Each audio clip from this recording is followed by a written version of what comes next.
Hello and welcome. This is Heavy Business. I'm your host, Aaliyah, and I'm here with my co-host, Curtis. And today we are talking to the magnificent Milton Mendonça of ProgPower, who is also a professional booking professional. Welcome to the podcast again, Milton. Thanks for coming back.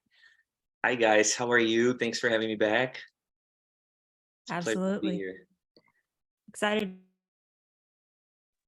to have you here. So last time we got to talk a little bit about ProgPower. You're in charge of booking day 2 of the festival. And so I wanted to go in a little bit more about that because we didn't get to talk. We kind of got off on other topics a lot. So starting off, I wanted to ask, has promotion for the festival been any different this time around, like post-pandemic versus before everything started? I wouldn't say that the promotion work has been necessarily different. We definitely noted a shift in terms of ticket sales, not necessarily less ticket sales, but it's taken longer to hit certain marks in terms of amount of tickets sold. Days 3 and 4 are sold out. In the past, those 2 nights had been sold out, within hours, maybe a couple of days. This time it took a little longer, but we got there. For my night for day 2, I am just under 300 tickets left out of the 1,000. So it's, and we're still 9 months away. So it's moving at a decent pace. Obviously you'd love to see a sellout as quickly as possible, but we also have a very good history in terms of attendance. So I think we're comfortable enough that, it'll be a full house no matter what. I wanted to follow up really quickly. I know it's not on the questions, but this has been something that's burning in the back of my mind since you talked about the ticket struggle there, Milton. Okay. Has the current economy affected your ability to get bands over or get fans there, do you think? Because there's a lot of inflation talk, a lot of prices raising. There's a lot of bands talking about they can't afford to tour anymore. I just was kind of curious your take. Sorry for kind of going off on the tangent right now, but No. yeah. And you're absolutely right. Not only has influenced the pricing of bands and of tours in general, but also I think that is why our ticket sales are moving, but at a slower pace than before. I think it's nothing new to people that, you go out to get gas for your car and it's more expensive. You go get your groceries, it's a lot more expensive. So it's completely understandable that people are taking longer to commit to the festival. I would say that 80 to 90% of our attendants are people who travel, not from Atlanta. So it requires an investment to go to a festival like this. You can certainly do it on a budget, but it's expensive. We are a very unique festival, and our price reflects it.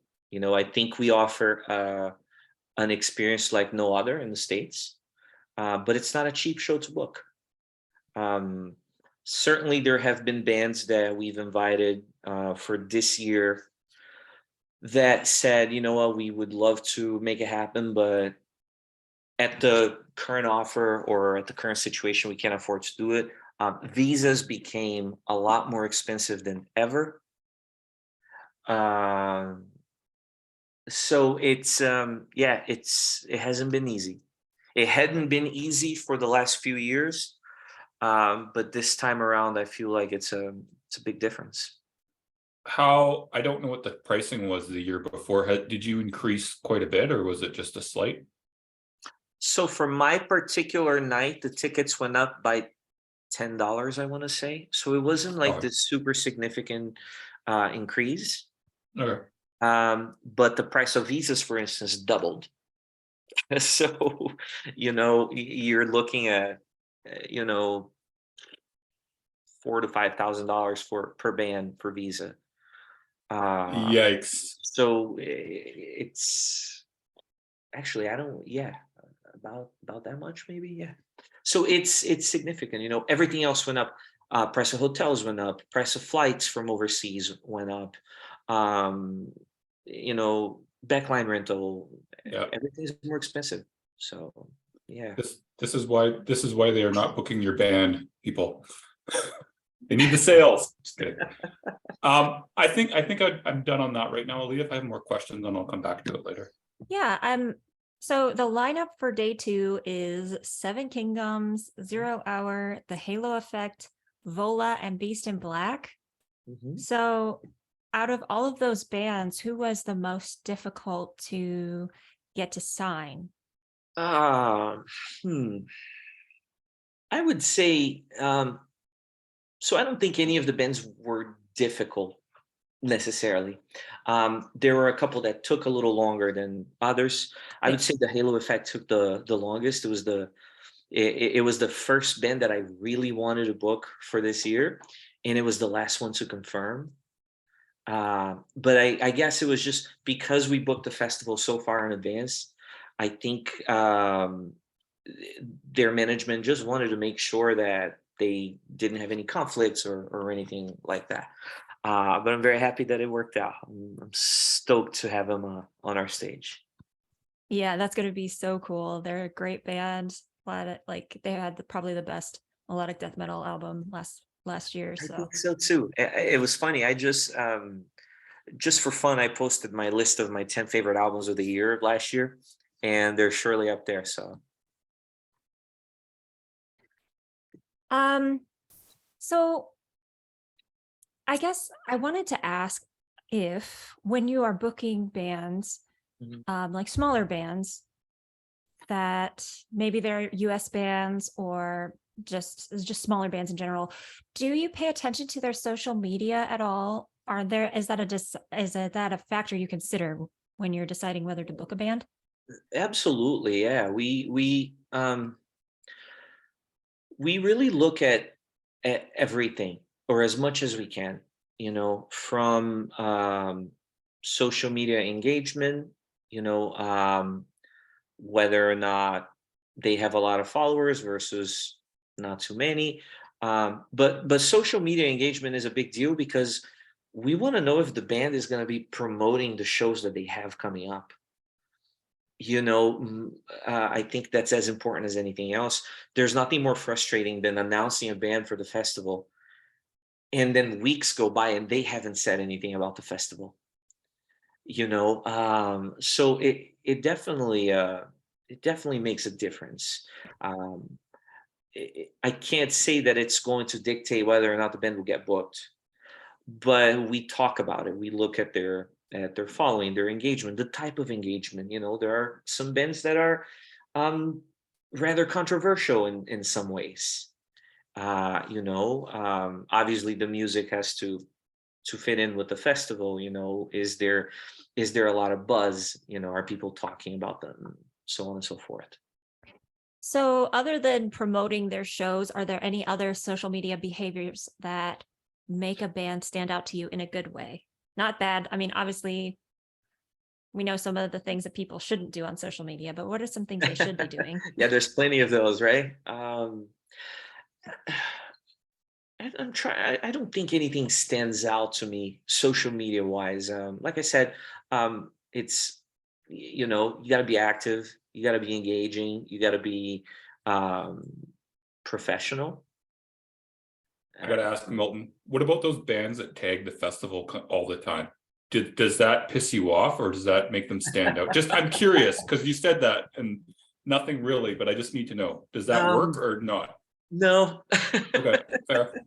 Does it get you blacklisted? So we certainly get a lot of people messaging, our page, our Facebook page, or sending us emails and saying, "Hey, we want to come play your festival. You don't even need to pay us." And then we joke, "Yeah, you're damn right. We wouldn't." Uh, but with that said, there have also been cases of bands that we've had in our radar to eventually book that messaged us And we just sort of started the conversation there.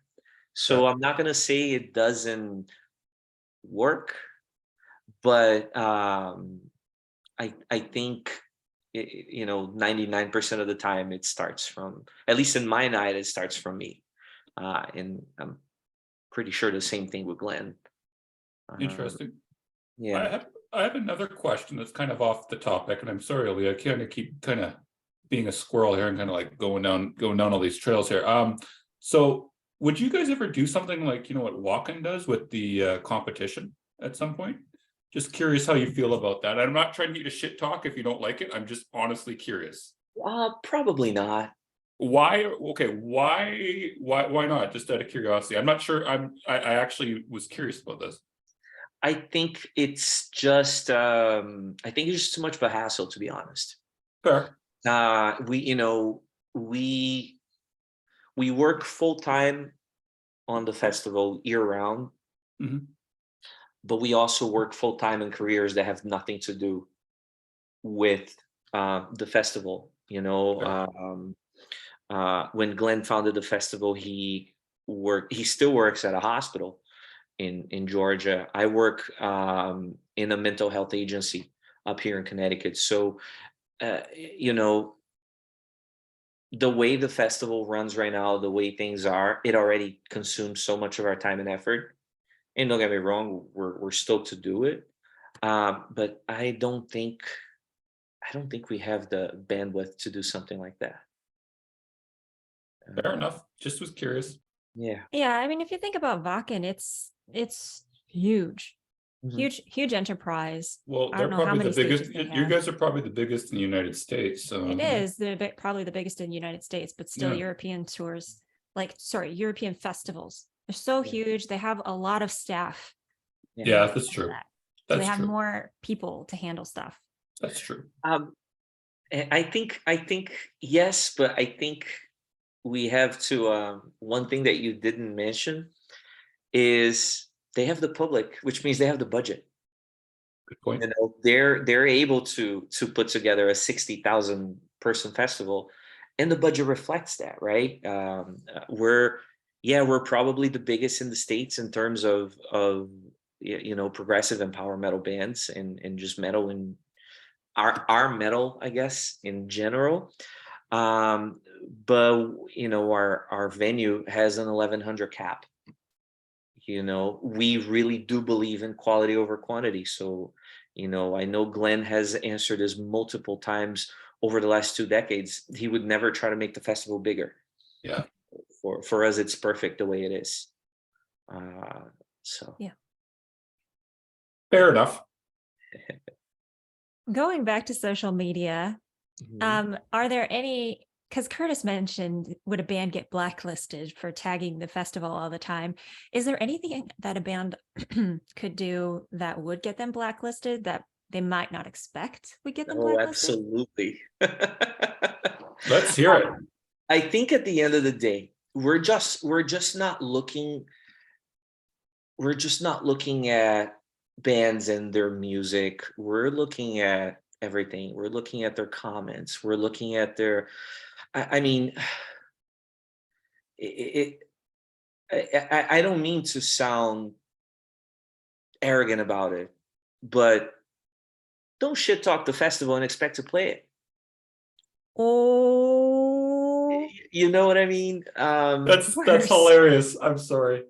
Yeah, I was going to say, I can't believe people do that, but I can believe they do it all the time. Exactly. I'm also sitting there thinking like, dude, really? Amazing. And that doesn't just go for the festival, but we extend that to ourselves, the promoters, our families, our crew. We really treat our crew as family to us. We will do whatever it takes for every single member of our crew. I always say that we have the best crew in the business because I really believe we do. So, it's one for all for one kind of thing. The moment we have again, I really don't want to sound like a jerk or like I'm arrogant, but that's probably the biggest thing. Yeah, you don't sound arrogant at all to me. I think that's, I know, mean, that makes so much sense. we really put a lot of our everything into this: energy, money, focus. We love what we do, and we're really proud. I mean, I've only been a co-promoter for I'm going to say just under 10 years now. I think I started in either 13 or 14. Um, and I'm really proud of this. I started going to this festival as a fan back in 2002, and it's been the essence, the soul of the festival has always been there. So it's really special. So we're obviously very protective over it, and we're very defensive over it. I see people saying, things like, "Oh, ProgPower, it must not be well run since bands cancel all the time." Like, I'll read that on Reddit or on Facebook, and I'll be like, I'm gonna go off on somebody. I'm, Mhm. you have to kind of hold back from doing that sometimes, and it's definitely easier said than done. I've definitely had my share of little rants online. I'm Um, sure.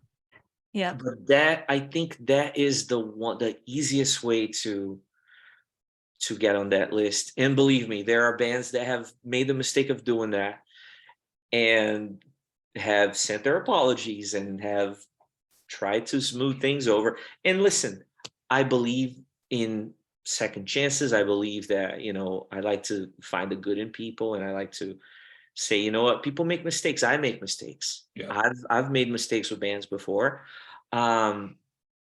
So there's one band in particular I can think about. I'm in good standing with them. We talk and exchange messages and everything, but they're not playing the festival. you know? Wow. And Yeah. it's Fair. it's just how it is. Yeah. Live and Um, learn. Yeah. Or I would say they're not playing my night. I can't speak for the other guys, but mm, I think one key takeaway on this is just bands, if you're listening to this, just don't shit talk in general on social media on anyone that you would in the future maybe need help from, because it will bite you in the ass later. really, I think the general rule should be don't shit talk on social media. I was I just agree. going to say that. I agree. Yeah, I agree. I I think agree. you're 100% right about that, I because agree. you never know who's looking. Yep. I've done this. You never know who's looking, and it takes a half a second for somebody to take a screenshot of something you said or of something they read, and that thing spreads like wildfire. And it's just the times we live in. And I'm not saying it's right or wrong. It's just the way it is. Yep. And that includes being jokey too, because sometimes your sarcasm can be taken the wrong way. I've Yeah. had that too. You're making me think of a case, and I'm not gonna go into too much detail, Fair. but you're making me think of a case that somebody didn't say anything necessarily. It was a Facebook laugh react at a comment Oh, that was enough to sort of snowball from there. oh no. Oh dear. Yeah, and it wound up okay. It turned out all right, but it can be something as simple as that. Yep. Oh my goodness. You Yeah. know, Yep. You have to be so careful about what you say and do online. Yep. Yep. Sure. And with that said, I also really do believe in people's rights to privacy, in the sense that, what I'm going to say on my personal page versus what, the festival says. People have the right to have Yep. their own space, right? Their own opinions and all. I'm not at all against that. But it can cause damage. 100%. Yeah.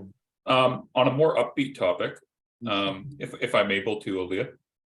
I was Cool. going to ask a question about Go the ahead. positive thing as well, but go ahead. No, you go ahead. I'll shut up. No, you go ahead. I mean, guys, what can be more positive than online drama? Let's go. Well, okay, I'll ask my questions, and Aaliyah's making me do it now. On a more positive note, what would be something that a band could do that would be effective to get them on your radar in the future? Like positive, other than just, I have good music type of things on social media. I mean, well, obviously having good music is a good start, right? Yeah, but assuming they got the good music, they're good. So, and this is gonna sound a little shallow, but just in the sense that it might not sound good enough. We've seen bands that have really made the effort to try and play the festival, I'm sure. whether it's and oftentimes it's after there's an initial conversation. Yeah. Whether it's from terms of rearranging their schedule over the festival, whether it's financial sacrifices, whatever it might be. It's nice to see that people want to be a part of what you produce, of what you build. Um, I don't think anything really jumps at me specifically, but Sure. just a combination of those things, the quality of the music, the promotion, the engagement, um, I want to see a band that's doing shows, and I want to know that their shows are doing well. And I want to know that they're good live, because there are bands that come out with these amazing albums and they get on stage and it's like, what is this? Yep. you know Mhm. so yeah, I can't think of anything else, I guess. Fair. Okay. I'll let you I go, wanted Leah. to ask about, actually, you're bringing up ways the bands can maybe catch your attention. And I noticed that you have a compilation CD. Mhm. I don't know if you handle that, but does bands buying space on that compilation disc maybe give them a higher chance of being heard? Or you feel like you kind of listen to everybody anyway? um so it definitely doesn't give them a higher chance in playing the festival, right? It's not one of those where, oh, buy into our compilation, it will pay off, kind of thing. I don't have anything to do with the compilation necessarily, but over the years, I know there's always talk about the compilation in the aftermath. Even if it's a Facebook post, we'll try to obviously push it out. Hey, did you guys listen to our CD? What did you think? Did you discover anything you didn't know before? It's a way to offer some bands a little more exposure. Um, I don't recall if we had it last year, Mm, to be honest with you. I okay. think I might have. The pandemic kind of threw things Yeah. off.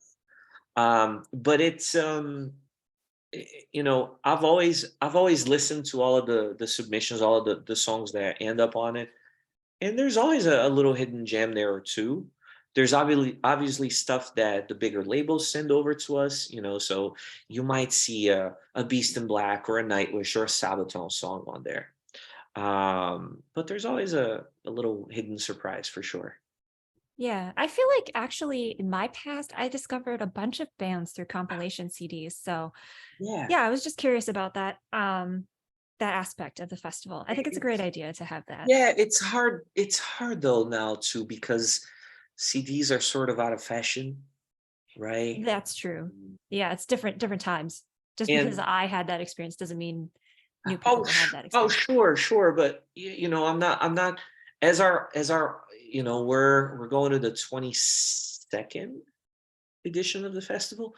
So our crowd is definitely, there's definitely been sort of a bit of a recycling. There are some folks that feel like they're a little too old to endure a 4-day festival now. We definitely see the younger kids coming in, which is awesome.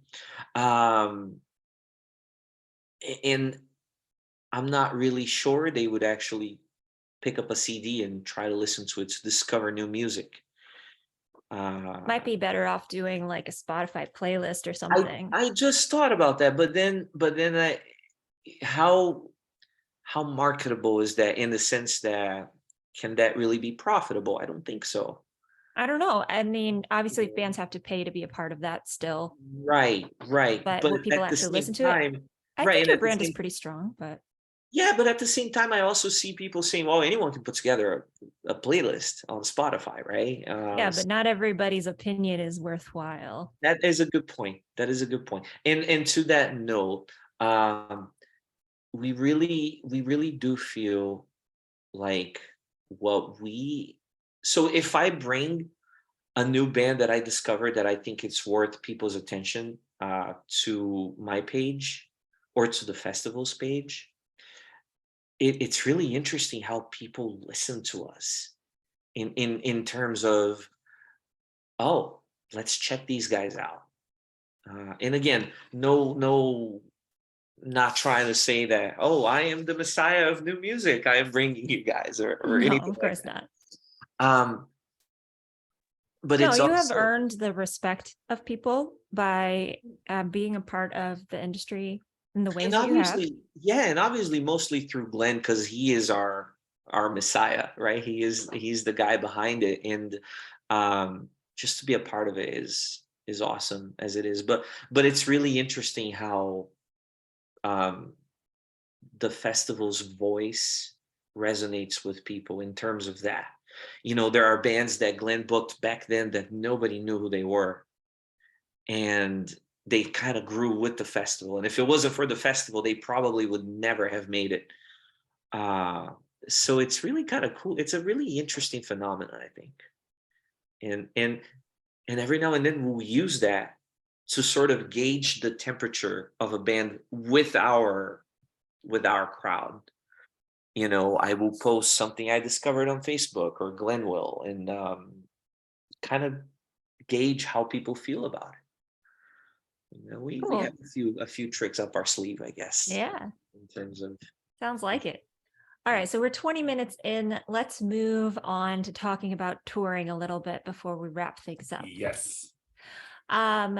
I have just a general. We'll start with, do you think that smaller bands should be planning their own tours? And if so, what are the signs that they're ready to do something like that?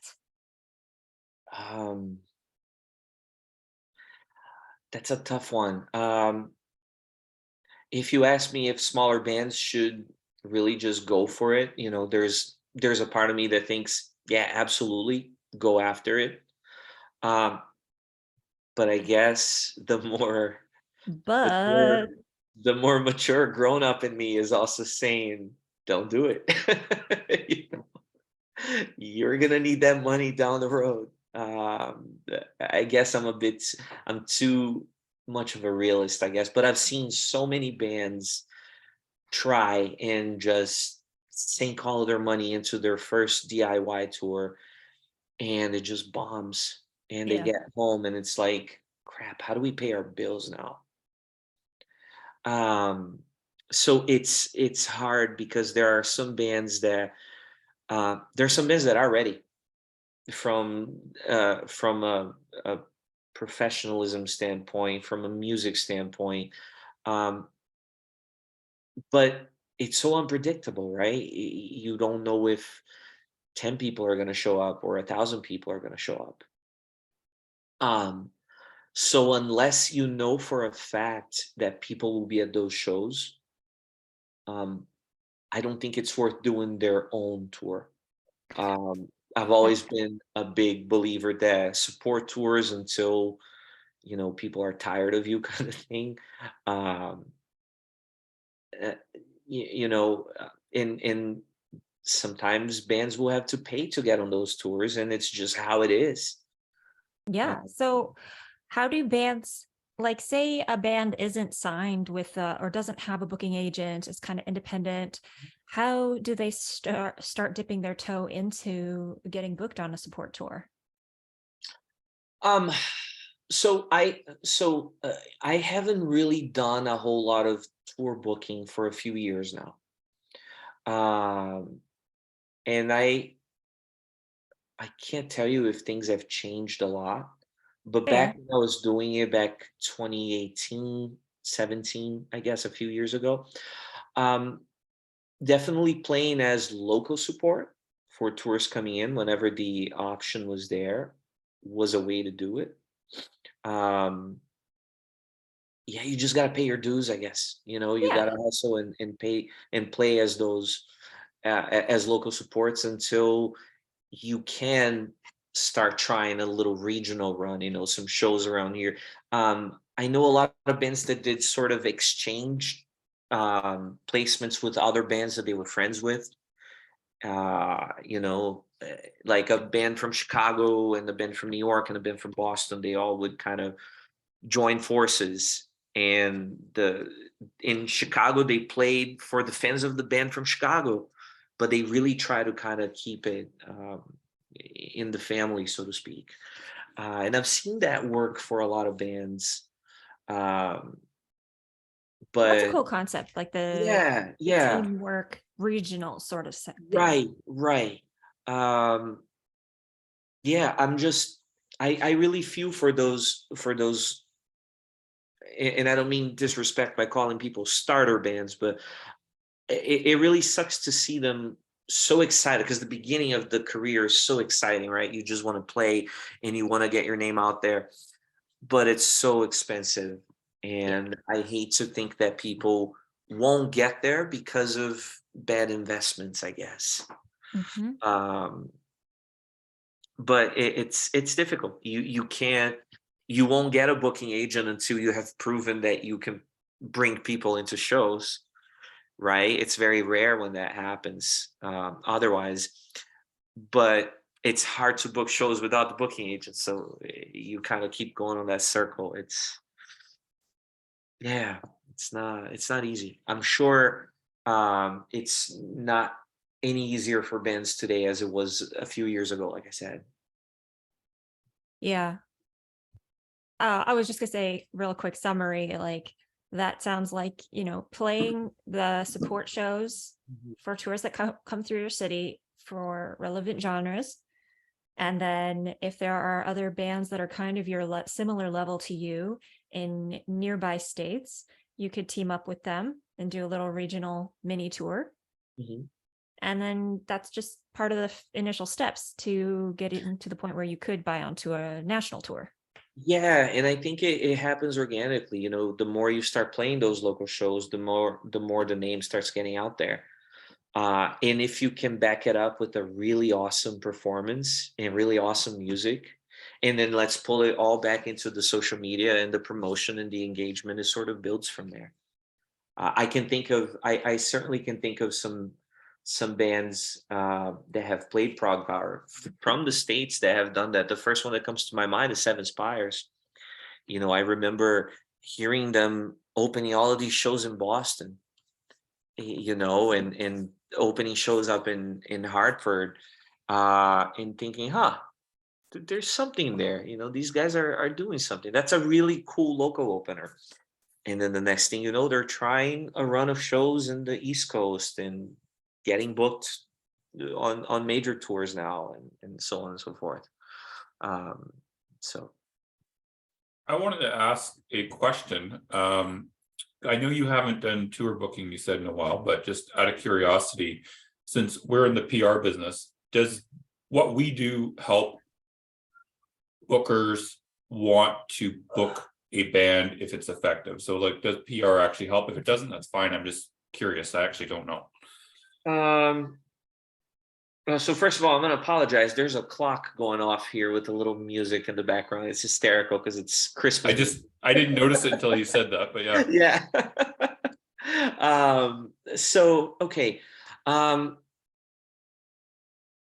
So I think it certainly helps because it kind of connects to the whole promotion thing.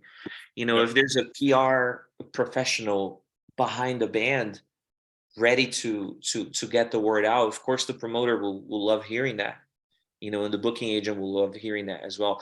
I don't think it necessarily sells a band to a booking agent, Fair. but it helps. Cool. Aaliyah, I don't think we have much time left, so I think we need to We make do these moments not. count. This has been a really good episode, I think. It's been a really enjoyable conversation, I think, at least. I think it would be good to have you back on sometime to talk about some of the stuff we talked about before we started recording today. Um, one last thing I wanted to ask, it's still on the booking topic, and if you're not sure anymore, that's fine, but I wanted to know, do bands typically have to get a booking agent before they sign on to or buy onto a regional or national tour, I should say? Or is that something that bands can do without that? I've definitely seen bands doing without an agent. Um, I also have had bands that, so when I was booking tours, I have had bands um, that I was the agent for, paid to get on the tours. I've also had bands that I wasn't the booking agent for, but they offered a fee to get on tours that I was booking.